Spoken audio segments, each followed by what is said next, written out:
there's different things that these guys think that I would have never thought of. So with mentioning that, how have you started to sort of tweak your training or tweak your method to prepare eventually to get into the big leagues, right? Like that's your ultimate goal, which we will speak about a little bit later. But after playing alongside somebody like Logan Morrison, Tyler Ladendorf, some of the other fantastic hitters that we have on the High Point Rockers currently, how are you going to take that information and use it to the next level? One thing I definitely did more was watch like the games that I wasn't pitching. I was really, really watching how the team hit and like what their tendencies were, like when they would swing, what they would swing at and what counts, and like what pitches that they would like do damage on. I definitely have to get better at it, at being able to read these guys and reading them when I'm actually pitching against them. And the catchers like definitely helped a lot. That's definitely probably the biggest thing that I had to change that I've been working on.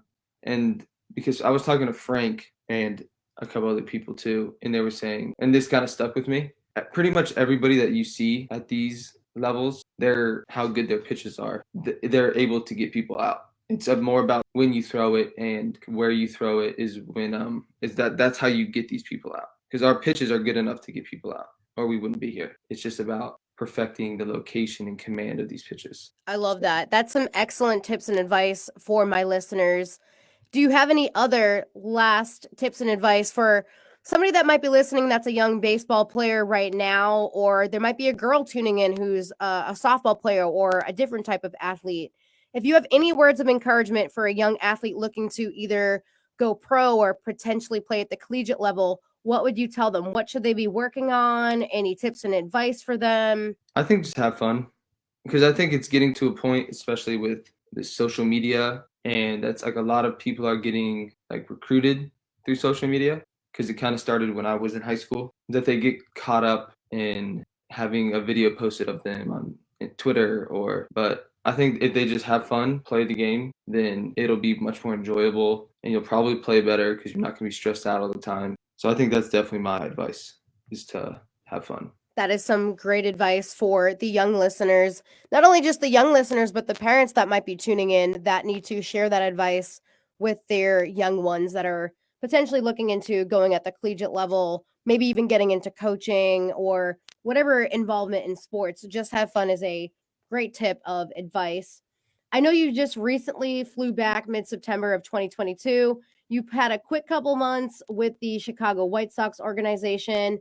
So we're going to talk about that now. Thank you so much for sharing so much information about being briefly with the High Point Rockers and the biggest difference between college and jumping into getting your feet wet with pro. So after being with the Rockers, you then go ahead, get the call. What was that whole experience like, getting the call from the Chicago White Sox? Walk us through those steps. It was pretty crazy because the day that they called me, I was starting for the Rockers in Lexington, and I was kind of just sitting there with my phone the whole day, like waiting for somebody to call me. And then they called me on the bus on the way to the game. So then I went in and told Jamie, like, hey, like the White Sox just called me. And then he was like, "What, do you still want to pitch?" That was I think he asked. He was like, "Congrats! Like, do you want to pitch today? Like, we won't pitch you." I was like, "Oh no, like I want to pitch, like one last time." Those hours leading up to it, I was really trying to not think about it, but like there was just part of me that like had to. Like I was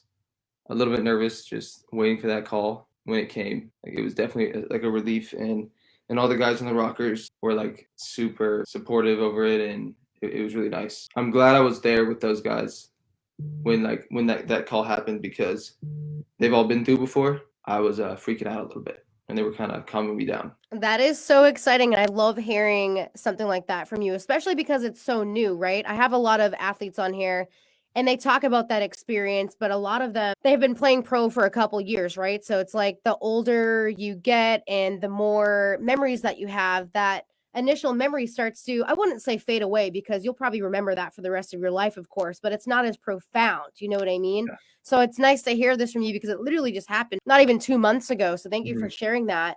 So from the time that you got the phone call, you go ahead, you sit down, talk to Jamie. Jamie Keep is actually the manager of the High Point Rockers.